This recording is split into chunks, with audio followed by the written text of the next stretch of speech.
Let's rock, Luca Nation. I hope we get kind of like a Game 6 Clay game from Cage here today versus, he's been a little sleepy recently. He hasn't been in the office. He hasn't been drinking soda. It's been one soda for one water. So hopefully we get an incredible performance. I know I'll try to bring it, but I don't have. And great to hear from you today too. What a great intro there. It was wonderful. It's awesome to see you too. I hope we get a better performance than Steph has given out in the finals. Maybe you could show up and win an MVP and not have to rely on Clay to be Game 6 Clay every single time. Maybe. I don't know. I guess we'll see. Welcome. They say my legacy won't be complete. It's nice to see you, man. Thank you. Are we getting a little lag here, Cage? A little bit, but it'll catch up. I'm good now. My end or yours? Oh, we're good. Episode 697 of Lucas Tigers and Bronze. Make sure to like, subscribe, comment. Thank you. You were just talking about your legacy. What happened? Where's your legacy? Oh, if I don't get a finals MVP. Yeah. Well, you'll win one today. This is going to be all you episode. You sleepy all week. You drink. I saw you just giving a tea bag right there to somebody. It was in your drink. It was a tea bag in your drink. Right? I think there was a tea bag hanging out of your drink. Right? I think. Yeah. See, I saw it there. It was kind of like dangling there. It's good stuff. You think I'm low energy, but it's not. Look, I'm the opposite of low energy, brother. Yankees are kicking ass right now. Okay. Are you... A lot of people are selling cards right now, Cage. Oh, yes. We should definitely talk about cards. We should definitely talk about cards because it is a sports card podcast, right? So we can definitely do that. Right. Why? I have a whole story to tell about the next Disney movie that's going to get made, but we can talk about cards first. And it's a great entry, right? You just sent me a picture. And you sent me a picture because you got a card and you were shocked that you were able to get it as cheap as you got it. And even me sending you like my typical Cage lowball number, like you're sending me a picture, you want to tell me about your bargain. So I cut the price that I thought it really would be in half to basically take the legs out of your celebration. So that, I figured you'd pay 50. So I wrote 25, figuring, oh man, he paid 35. He's going to be so mad at me. I'm going to give him a hard time. But then I could talk about it on the show about how I really thought it was 50. And then you're right back. It was only 20. And I'm like, damn it. He got me. He got me. So talk to me. It's a buyer's market. It's a buyer's market right now. I'm seeing a ton of fire sales on Facebook groups. Everywhere. People. And I have been a little low energy, but it's not because of motivation. My sleep schedule has been kind of a little messed up. Cage, I've been spending 3 to 5 hours every single day, mostly at night, both on PWCC and on Alt. And I go through and I do a search criteria. And guys, this is what I do. We don't charge for any content at all, ever. This is literally what I'm doing. So if you want to take a page out of this playbook and see if it works for you, great. So I've been on those sites they both have incredible search functionality. So I go 0 to 250 is kind of my range. And then I break it down by sport. PWCC has Power Buyer. And I am offering, for the Kawhi, for example, that was listed at $75. It was a Kawhi, I think it was blue or purple out of 75. It was a purple out of 75 Prism from 2016 Prism in a PSA 9 slab. Yep. And so mostly on PS out of 75. Mostly on PSA 9 slabs. Lowballing, as people would say, with 25%, 30% offers. And I'll send out 200-300 offers every day. Probably a bit more, maybe a little less, but right around that. And 2 or 3 of them get accepted. Now, that's not a crazy high percentage, but that's an awesome deal. I just got out of 75 Kawhi. The market's already at the bottom, and his market's been at the bottom for $20. $20 for a PSA 9 Kawhi out of 75. And I've had a few of those. I got one, which was a PSA 10 Colin Sexton for $40, rookie card. So those deals are out there. So talk to me about your strategy, right? Because people are going to listen to this and they're going to do this. And look, one of the fun things we talk to people, you mentioned yourself when we took Sasha T. And you were like, listen, I know you got strategies. I got strategies. Sometimes you don't want to share your strategies because, there's competition. But you're sharing your strategy. It's why we're here. You know what I mean? It's why you put it out. But let's flesh out your strategy a little bit, right? Because now you've told people what you're doing. But let's get to the meat and the potatoes here. Why are you doing it? You're obviously not buying a Kawhi 5th-year Prism PSA 9 out of 75 to hold and pass on to your offspring. But your thought is, I'm guessing, and then I'll shut up and let you please fill in the gaps. My thought on something like this, and we can talk about other cards that you're doing. You're buying basketball cards right now because people aren't buying them, especially Sexton, Kawhi, those guys.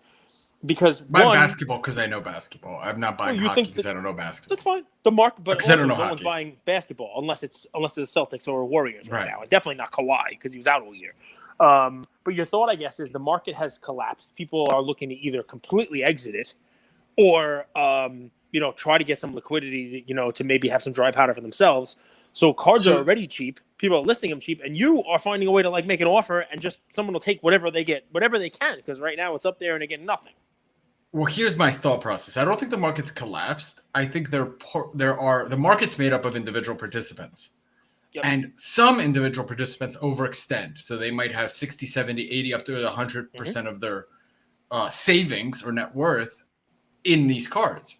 So when gas prices are higher, when groceries are higher, when travel costs are higher, when summer's around the corner and people might want to take a vacation, well, the first thing they sell are things like cards that they don't really want in their PC.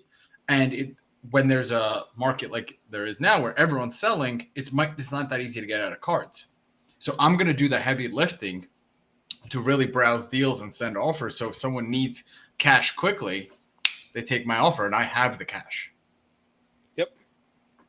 Well, I mean, definitely if you're on alt, you have the cash because only people with cash can buy. But yes, I mean, is your thought then you're just going to flip it? Market turns around, season starts. My thought is threefold. Back. We have a Whatnot show, so I always want to have inventory for that show. Okay, so that's number one. Two, there were nationals coming up right around the corner, so I want to have inventory there to trade or give away to kids. And if I'm even that Kawhi card, right? Let's say I don't sell it on Whatnot, but I see a kid and he loves Kawhi, who's wearing a Kawhi jersey. Instead of being into a card for $75, I'm into a card for $20, but it might feel like a $50 to $100 card to the kid or to the person that we give away. So we have national around the corner, and then we have trade nights. Like I'm going to Loop's trade night here in Miami on the 4th, Saturday noon. If you guys are in South Florida, come by. It's in Wynwood. So I'm going to a trade night, and maybe Kawhi PSA 9 isn't my collection item, but I could use it as trade bait as I go to more events, more trade nights, more stuff like that. So Whatnot national trades. All right. Okay. I mean, but it's the same thing you're talking about. It's I try to win on the entry, on the buy, not on the sell. And if I get a good deal, right, like buying a $20 PSA slab of Kawhi or Sexton or one of these guys. I mean, you can't even get might not ever be able to get a PSA slab for $20 ever again. Well, you talked about that. Remember, you talked about how there's deals where the cost of grading is more than the cost of the cards or the slab right now. And if you could get someone, I think Kawhi's market is kind of a buy in general. He's been a little out of sight, out of mind for about what feels like 2 years. So his market's at all-time lows. The PSA 9 market's at all-time lows, and cards are soft, right? It's a market where people are willing to make deals, right? When there was a market like the Trae Young silver market, when there's a run-up, people aren't really willing to make deals. They're like, hey, 3,500, tomorrow it's going to be 3,700, and you got to pay. Today, there's a little more softness. Your cards are I mean, look, cards are very liquid, just not at certain prices, right? Like that Kawhi, yes. If somebody put that up on eBay and started off at $1, it might sell for $12. It might sell for $8. It might also sell for $40. Who the hell knows? Correct. But you're taking advantage of the fact that right now the liquidity is not there for certain cards like what you're buying, and usually liquidity comes back in when things kind of turn around. So it's almost a play Correct. On the market itself responding. You're buying these, semi-quality, lower end assets at a deep discount, knowing that when liquidity returns, those are things that are going to sell much better than what you're paying for them. Keep another thing in mind. This is a collision of factors. So I like it.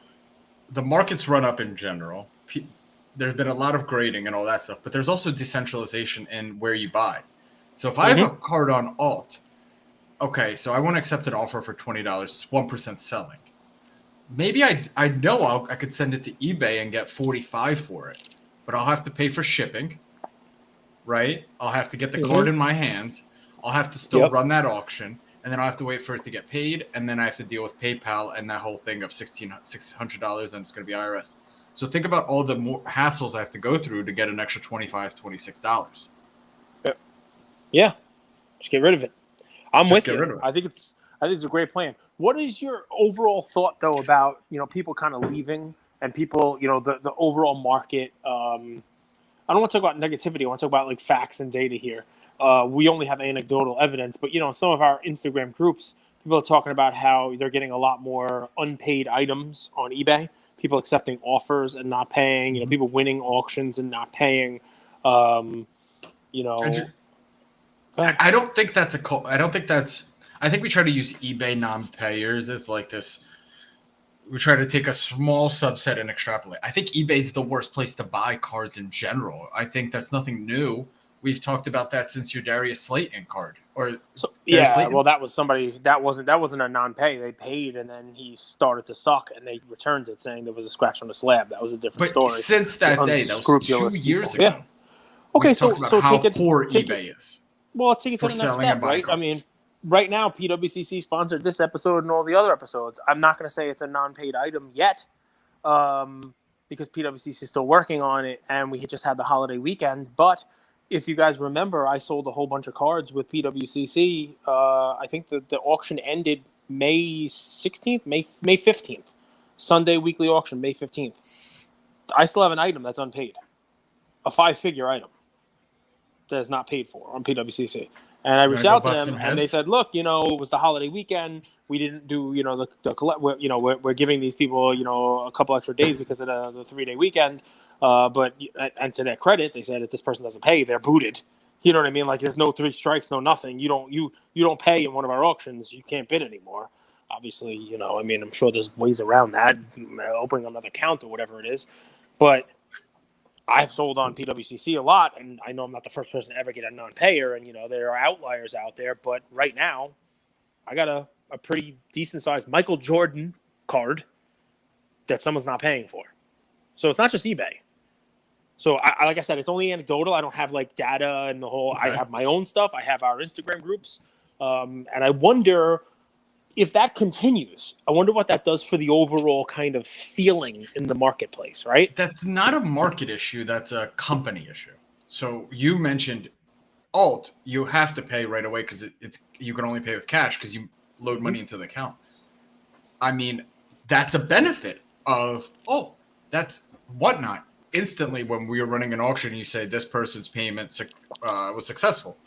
So in an age where cards and markets are moving faster than ever, right? Because the way the stock market used to move, 30 years ago with newspapers moving was newspapers and TV were the media. Now media and markets are way more volatile, right? They change so much more quickly. I don't think we can use the same legacy model of, pay in 2 weeks. Well, the card might be half the value in 2 weeks. And okay, maybe I'm off PWCC, but I'd rather have my money than a loss on a card. Yeah. Right? All right. I think it's a company issue, not a market issue. All right. Well, I'll message PWCC after this. I promise. Well, because with your Trae Young silver, I bring that example back. People paid for that quickly because they wanted that card in their possession. They wanted to resell it for $350 tomorrow. Yeah. So, yep. Okay. Right. I mean, that's always going to be the game. So that needs to be on the company. I hear what you're saying. I guess what I'm saying is we're crossing the paths here, we're crossing streams. You hear more about it, but maybe you hear more about it because just the overall emphasis is on not positive things. So. Well, it's incentives, right? So if the market keeps falling, there's going to be more likelihood for people not to pay. People are just very incentive driven. It's the same thing where people say, don't buy junk food and bring it into the house because it's around the house. Your willpower is, way less. So just don't buy junk food at the grocery store. You've heard this, right? If you want to eat healthy, just buy healthy stuff. Well, if you're going to incentivize, pay in 2 weeks, you have 30 days to pay. Well, if the card and the market is half the value in 30 days, it's just an incentive for someone not to pay. With cards, I think you should have to pay the next day. Okay. I mean, it's a valid thing. I mean, it's definitely. I actually think you should pay right away. Well, or don't buy the card. Make you, right? Some places make. I mean, I try to pay right away. PWCC. I mean, I got money on account there, so they would just take it out probably. Right. It's kind of the way that it works. But or take out 25% as a deposit, and then give someone the option to pay the 75% off over the next 30 days. Listen, I only go here because I think it's hand in hand, right? It is just the the general feel in the market. There are people looking to get some liquidity. There are people looking to kind of move their cards. People looking to kind of sell, and yeah, I mean that's how you're able to get bargains. So it's just kind of what my thought was. Although I gotta throw some positivity on it. I mean, I'm doing my part with my son to keep the hobby going and put new blood in it. I'm working on a project right now with him about, what's your hobby? Some kids like to dance, some kids like to sing. He likes to collect sports cards. So, I got him, writing up all kinds of, like index cards. He's got to do a presentation and writing up these index cards about like what to do with the cards. He's got a little picture of card ladder, a little market movers like on the project. And these are the data tools of the hobby. So it's like, hey, how do you know what to buy? Research on eBay, research on these websites. Here are a couple of apps you can use and pictures of it. And then all right, so once you buy, what do you do with them? If where can you trade? Where can you buy online? Pictures of him at a show. You're on the project. Holding a PSA. Let's go. That's it. Let's go. You and Shyway Vlogs. And Ian's got a picture at the Hofstra show, and my LCS is on there, and it's cool stuff. Got some pictures of some cool cards on it, and but it's now a whole class of kids are going to be exposed to this, and maybe they'll show up at a card show or something like that. We bought them some junk wax. Well, Cage, we can't have it both ways.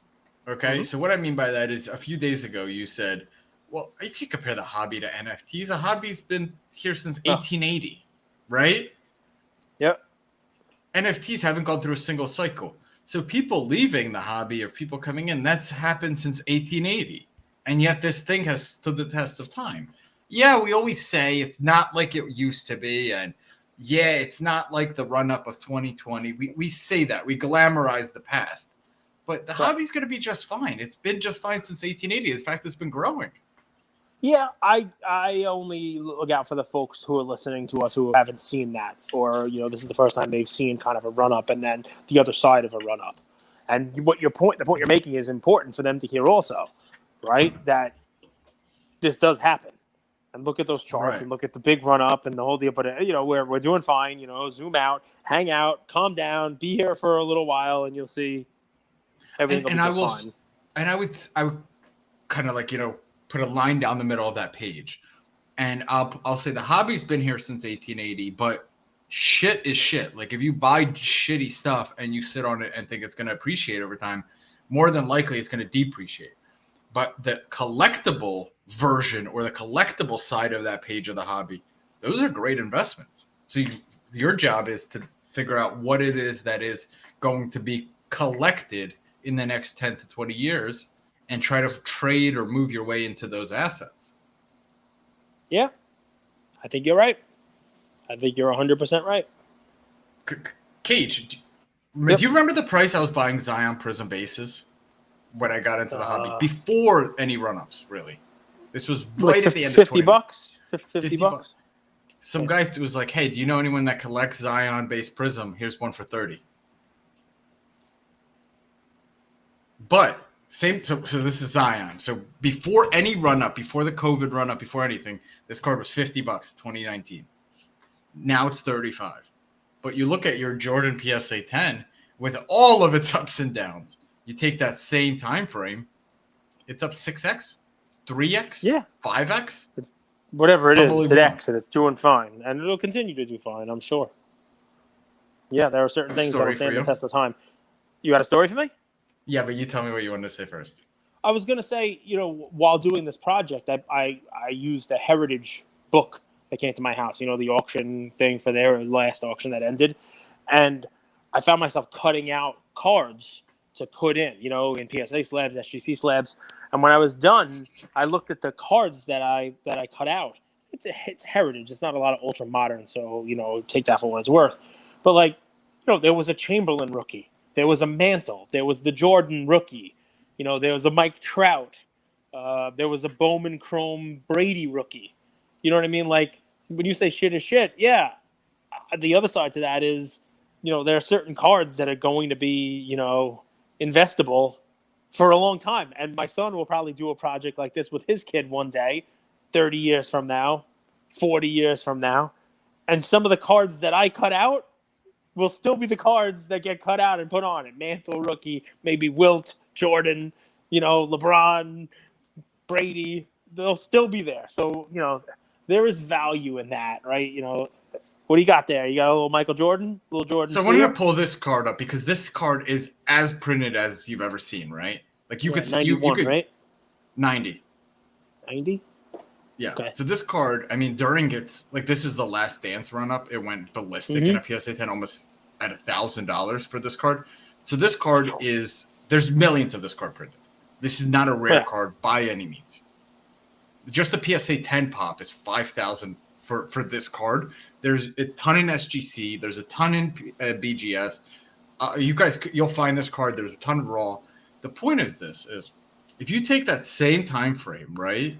We'll go back to 12/16 is when I started buying Zion, right at the end of 2019. This in a PSA 10 was a $60 card.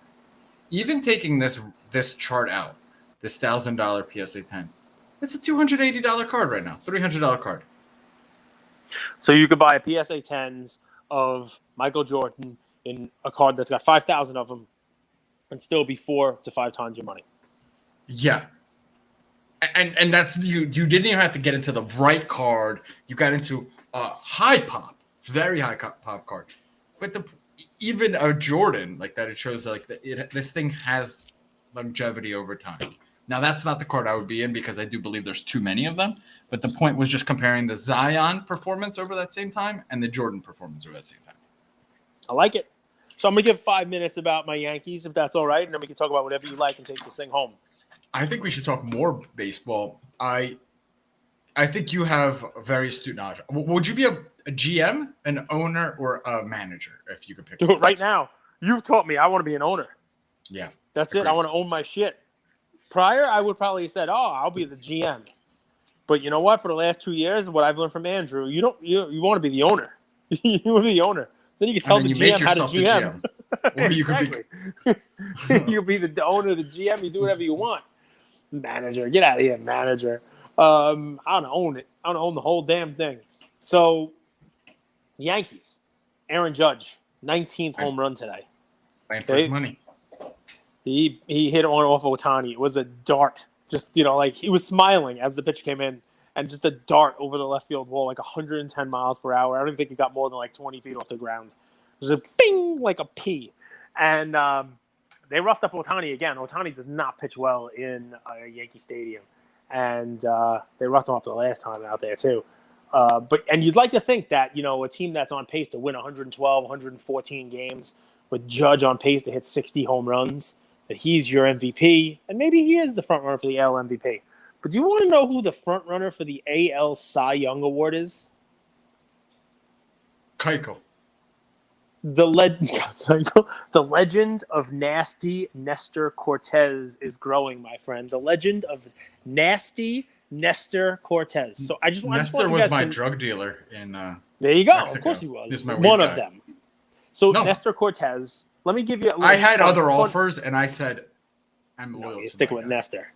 So Nestor Cortes, he should, if the season, if the All-Star break happened right now, he should be starting for the American League in the All-Star game, even though no one's ever heard of him. And even though if you look at him, all 5'10", weird mustache, stocky frame, weird delivery, and maybe top velocity of 93, you'd be like, what? This is your AL Cy Young favorite, Cage? You're insane. Now, Maddox. Start over. We're going to do Andrew's origin story. Drafted by the Yankees in 2013. I forget the guy's name. Carlos Sarti. The Yankee scout tells the story well This guy, Cuban, came from Cuba when he was 1 year old, I think, with his family, and pitched at Hialeah High School in Florida, which Gio Gonzalez pitched there about 10 years before him. And his dad was an assistant coach, so he would go back and like work with Nestor and work with the pitchers that are there and stuff, right? Remember so that little story Cuban when connection. I was a kid? That little kid, Jaime, who like his parents put him on a boat and from Cuba, and he like showed up on like the American shore. No. You don't remember the story from? This was like a story when I was a kid, like the kid from that they put on a boat from Cuba and he turned up in the USA. No, I don't remember that. But This kid came with his family, maybe on a boat. I don't know. But he was one, and he came over. I think he won a Visa lottery, and anyway, pitched in high school. But basically, Elian Gonzalez. Sorry, he killing this story. I knew Elian Gonzalez, but Jaime on a boat by himself? No, you're talking about Elian Gonzalez, the kid in the closet where they have the guns drawn on him and stuff when they went into the house to deport. Anyway, you're funny, man. Jaime Escalante from Stand and Deliver. That's the name of the teacher. So back to Nestor, would not have been even drafted. The dude like threw junk, right? High 80s, low 90s, not what you would expect. Doesn't mow people down. But this Yankee scout he's a coach of like, I think you call them the Legends. It's like a Florida traveling team of amateurs before the draft and stuff. Rizzo played on it. A couple of, maybe Carlos Correa might've played on it and Nestor Cortes was on it. And he tells a story about how, they're playing one of the better Florida teams and Nestor was not throwing hard, not mowing people down, but just getting everyone out, swing and misses. And they said his pitch was called like invisible. Because he couldn't see it. Like it wasn't that it was fast. They just, it was like the hitters couldn't see it. A little, funky movement on it. So anyway, because this guy basically yelled from the rooftops to the Yankees that they should draft this kid, he was selected in the 36th round of the Major League draft by the Yankees in 2013. They don't even have that round in. I think they stop at like 20 or 21 now. So he wouldn't even be drafted now, right? I mean, 36th round of the draft, right? And just craziness. So he's drafted by the Yankees, and he's good in low minor league. But when it's time to come up to the majors, he's kind of one of those like quadruple A guys. Bouncing back and forth, you name it. And the Yankees basically leave him available in, I think it's 2017, to what's called the Rule 5 draft, where another team can just take your guy. And Baltimore selected him, so he just leaves and goes to Baltimore. Baltimore's able to claim him, right? And the Yankees let him go. He goes to Baltimore, and I think he pitches half a season, whatever it is, and comes back to the Yankees. The Yankees basically let him go again, leave him available, and Seattle picks him up. Or I think the Yankees might have traded him to Seattle for like international pool money. You know what I mean? Like for cash, like the proverbial like player to be named later kind of stuff. They got international spending money for Nestor Cortes, and Cortes I think he pitched a couple games for them and maybe went down to the minors and was signed by the Yankees again as a free agent, minor league free agent. They brought him up last year, 2021, and he was awesome. And this year, he's been fantastic. And if you count today, last I saw, he had given up 5 hits and no runs through 7 innings. I don't know if they brought him back out there for the 8th, but a couple games ago, he was flirting with a perfect game or no hitter. And I think today is the 19th straight start for him where he has pitched he's given up 3 runs or less, what they call like a quality start. I mean, the dude has been fantastic. Since May 30th of last year when he made his debut with the Yankees, he's pitching to a 2.5 ERA. Originally came out of the bullpen, then starting in his 20 starts, since last year, is 2.5 ERA. 3 runs or fewer now in 20 of 21 starts. And I think he's 5-1 now after today. He's got double-digit strikeouts in almost all of these games. Consistent as it gets, man. And nobody knows who the hell he is. And he's the ace, right? He's the ace of the Yankees lineup. And they're all pitching well. Jamison Tyone is pitching well. Garrett Cole is pitching well. I mean, not as well as you used to seeing, Cole pitch. But this guy, man, nasty Nestor Cortes. Take a look at his stats. And it's one of those things where, it's not as Elian Gonzalez as Andrews mentioned, but think of that story, right? Like, think of that, think of the beginnings, right? How he basically somebody had to beg to be drafted. Couldn't you see that in a movie? like the scout yelling and screaming, draft him, I'm telling you. I know he doesn't have the measurables. I know he doesn't have the analytics. This is a guy who wouldn't get drafted today with all of the computers and data and all that crap. He just wouldn't get drafted. But, I mean, got a shot to what? Start the All-Star game? Right now favorite for Cy Young. He's doing it differently. That's the surprising thing is in an era where it's just throwing heat, like throwing 100 is like the goal, I think, in baseball, right? Yeah, man. He's at the top of the leaderboard on everything, right? I mean, I think he's like second or third in WHIP, which is walks and hits per innings pitched. If you guys aren't those guys, he's first or second in ERA, which is going to go down today. I mean, just important stuff. That's the deal. So, nice card.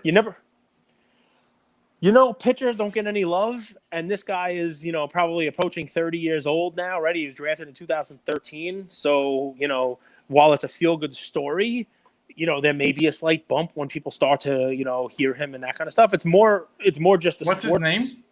Nestor Cortes. Nestor Cortes. Cortes. Nestor Cortes. I don't even know, what rookies he may have. There's literally 3 sales ever on card ladder. And one is a Seattle Nestor Cortes from 2020. Oh, it's 3 of them for $3. Seattle. I mean, I think he spent like 4 minutes with Seattle. Yeah, there's a Panini Elite autograph of his. How much? $34. Yeah, well, guys, it's just one of those stories. You don't hear about them all the time. I mean, in the 80s, a similar thing happened with a pitcher by the name of Dave Stewart. And he wound up being a fantastic pitcher for the Oakland Athletics, winning, World Series with them and winning, multiple seasons of 20 games, just kind of like one of these like out of nowhere stories. The interesting thing about Cortes is obviously he hasn't pitched a full season as a starter, so this is a guy they're going to want in the postseason. So they're probably going to start limiting his innings sooner, and hopefully that doesn't mess with it. I never really understood all that stuff, but you don't want him healthy and and pitching for the I'm with you. I'm looking at cards. No, you're allowed. It's just, I mean, listen. If he continues to do this and is a Cy Young winner or a starter, the postseason, sure, people will probably be more interested in his cards, and I'm probably outside of New York, no one's talking about him. But who won the Cy Young in the National League last year? Exactly. You do a card podcast and you don't even know. Even though we talked about Corbin Burns a bunch of times, and he's probably going to repeat. I mean, he's having another great year this year, but nobody really cares. So. Anyway, that's kind of my deal on that. It was just one of those. I'm watching him pitch now, and it's a quote unquote pitching duel between him and Ohtani, and Cortes has the day you would think Ohtani would. Ohtani gave up a bunch of home runs. Cortes is giving up dinks and dunks, striking people out left and right. Ohtani's throwing a ball 100 miles per hour, but I don't even think he had a swing and miss in the whole game. The first 3-4 innings, he didn't even have a swing and a miss. And, Cortes is throwing a cutter with some life on it, throwing sidearm on some of his deliveries. And just last I checked, I think he had 7 strikeouts. Like the art of pitching, I'm not a pro at this at all. But it just makes sense to me. So in golf, we use that example. It's not the person that drives the ball off the tee the farthest. It's the people that could get out of difficult jams. It's the people that if they, get into the rough, they could play out of it. It's the people that could finish strong. On the green. So, I mean, with the throwing heat, but if you're throwing it straight, is there that much of a difference to a professional batter from 96 to 101? I'm sure there is. Oh, but the straight is the key. You got to have movement on it, right? And, you'd love to know whether there's something, if there's a story with this guy, did somebody teach him a pitch? Did he change his grip somehow? Or, no, I mean, did somebody show him something different? Because here's somebody who could not stay in the majors. I mean, the transformation is amazing. I mean, right now, for a season and a half now, he's been, one of the best pitchers in baseball. And for the 4 seasons before that, nobody wanted him. Yeah, but baseball is baseball scouting is more of an art than a science. Like they're trying to figure it out with analytics, but so much of it's mental, right? So much of it is finding the right team, finding the right stadium. Like, how does that not matter? Does it not? It all matters. Climate? It all matters. But I guess my deal is this guy, he was just nothing. Like teams let him go. Teams, 3 different teams: Yankees, Baltimore, Seattle, and now all of a sudden sometimes things just click, man. Sometimes you should fire every single person in all 3 of those organizations within the district. Sometimes something just clicks. So you remember I told you my coach for my youth soccer team was in a Cialis commercial. Yes, Tim Grover, Cleveland. Tim Grover, Cleveland, Dan Pinto, 5 name. I got a message today, and they were like, "Hey, I'm a new listener.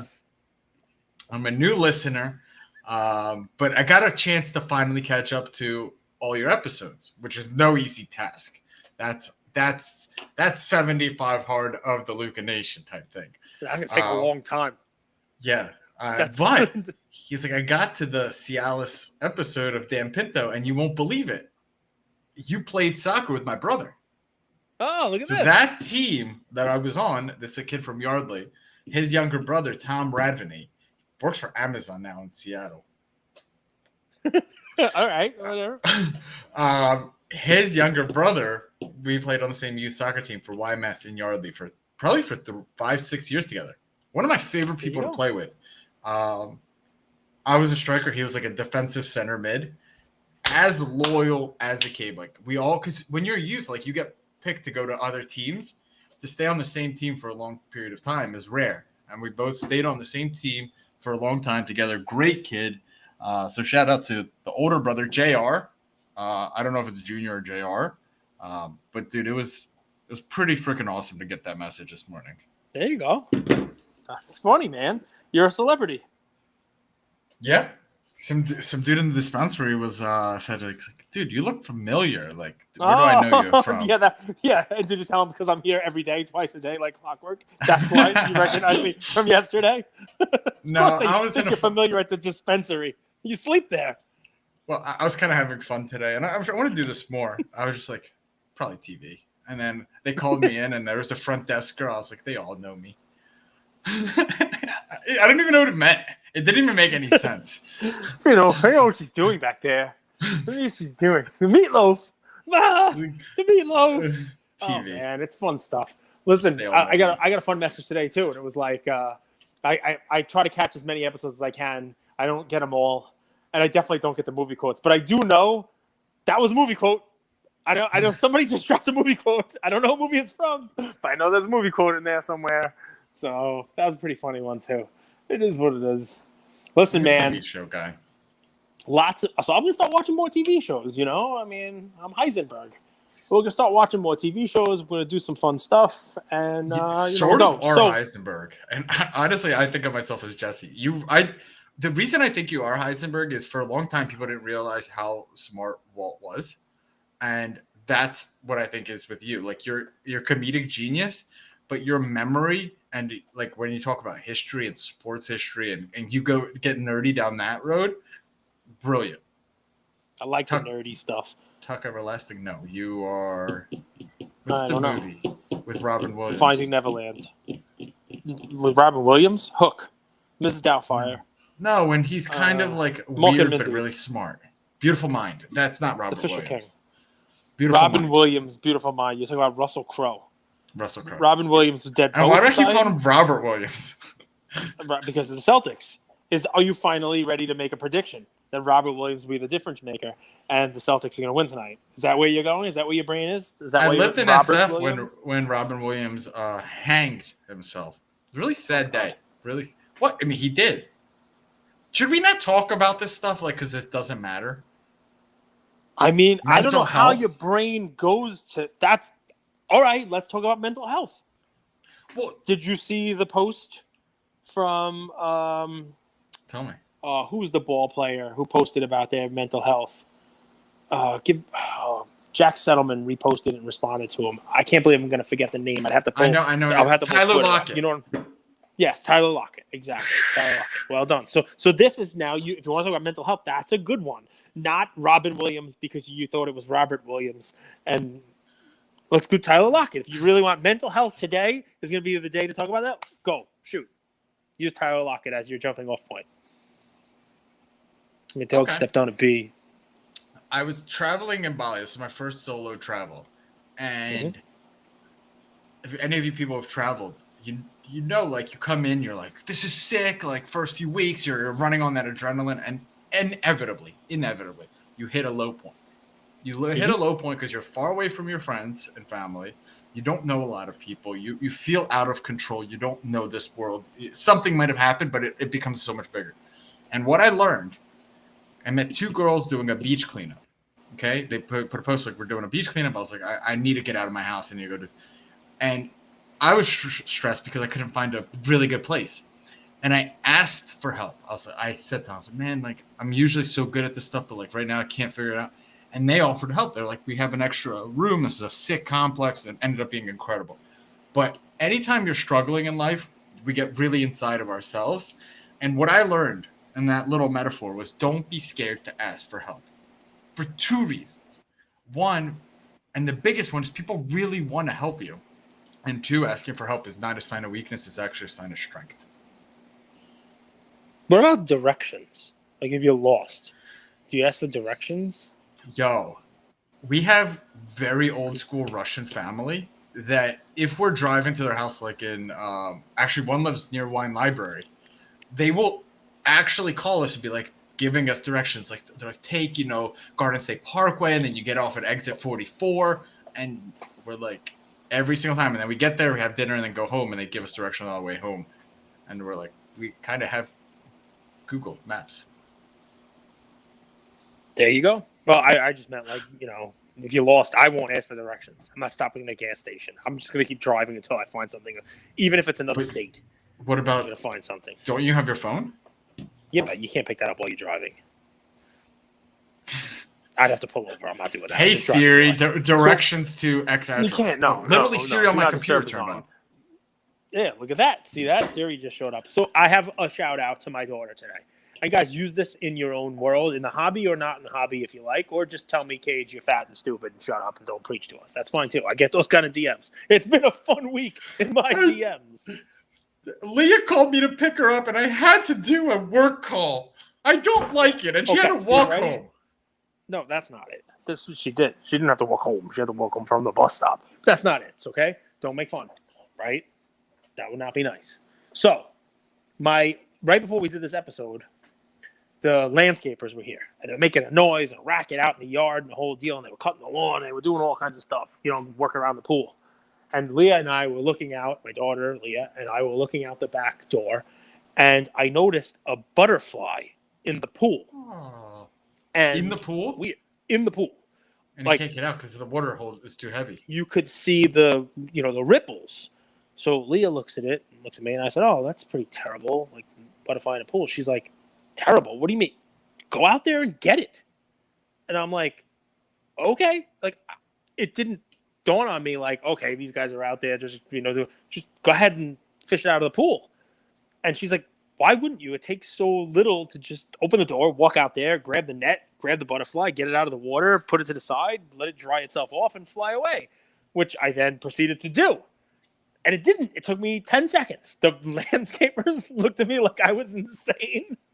What are you doing? I'm like, I said, no, I have a pole with a net on it, and I got it off the top, and they're like, what? They're like, what are you doing? And I said, mariposa, and then the whole. I said, hey, so, and it's okay, whatever, and I said, grab it. I think I put it out on the diving board, and you see it kind of like doing this little thing, and a little shake off and flies away. Now, I'm gonna get made fun of for this. I don't care, but my daughter's right. You took a selfie with the butterfly. No. I'm made fun of for this story. There are butterflies in your life that are stuck. Whether they're hobby people, whether they are people in your family or whatever it might be, and it may not dawn on you in that moment that you might be the one that's able to help them, especially because if you think about it, the help that you can provide to them really only takes you 2 seconds, whether it's a shout out, a hello, somebody who you dealt with in the hobby who you've seen kind of go cold or go dark. You were in an Instagram group with, a message saying, hey, everything okay, or just, it doesn't have to be hobby. It can be, but just, I thought of that. And like I say, I give my daughter credit because, she's like, well, it's going to take you 2 seconds. Just go save the butterfly. Otherwise it's going to be in the filter. It's going to go in the skimmer, and that's the end of the butterfly. So anyway, take the story of the butterfly however you like. But yeah, just figured I'd share that with you guys. Do you want a practical way I think you could save a butterfly in the hobby? Sure. You want to kill my story and not leave it to people's imagination? That's fine. Imagine dragons. Peace, Liquidation. We'll be back tomorrow. So thank you all for listening to another episode of Lucas, Tigers, and Bronzo My. I wanted to tell you about a new service that we have starting as of today, and I'm really, really excited to bring it to you guys.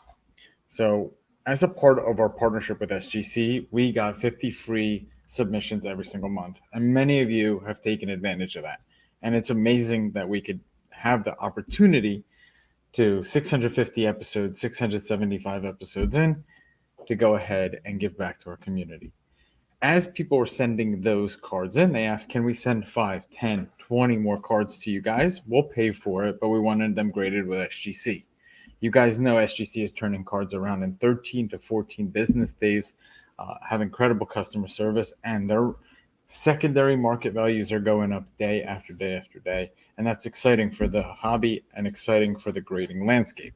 So we didn't want to just rush into it. We wanted to do it right. And what we did was I relocated here to Boca Raton, Florida. I opened up a P.O. box maybe 5 minutes away from SGC, and I will be hand delivering and hand picking up the cards. So you don't have to worry about anyone else touching your cards. It will be me, and I will update you every step of the way. So here's how it's going to work. I'm going to personally pick up the cards from a P.O. box, prep them, new card saver, new penny sleeve, and deliver them to SGC every single Tuesday. Why Tuesday? Well, it lets the stragglers over the weekend come back through on Monday and gives me a day to prep, and it basically gives SGC the entire week to work on grading those cards. Once your cards pop, only then at the end of the process will you be paying for the service. It's $25 per card, simple as that, and the turnaround times have never been faster. We're hearing right now 13, 14, less than 20 business days. So there it is. 9170 Glades Road, number 135 is the P.O. box in Boca Raton, Florida, 33434. 9170 Glades Road, number 135, Boca Raton, Florida, 33434. Of course, you could shoot me an email or shoot me a text anytime, and I'm always available. Many of you already have my email. It's iamandrewgoldberg@gmail.com. or my cell phone number, 215-519-9154. Reach out with any questions. I could walk you through the process. I've hopped on the call with quite a few of you, and I'm happy to do that. Love you, Luca Nation.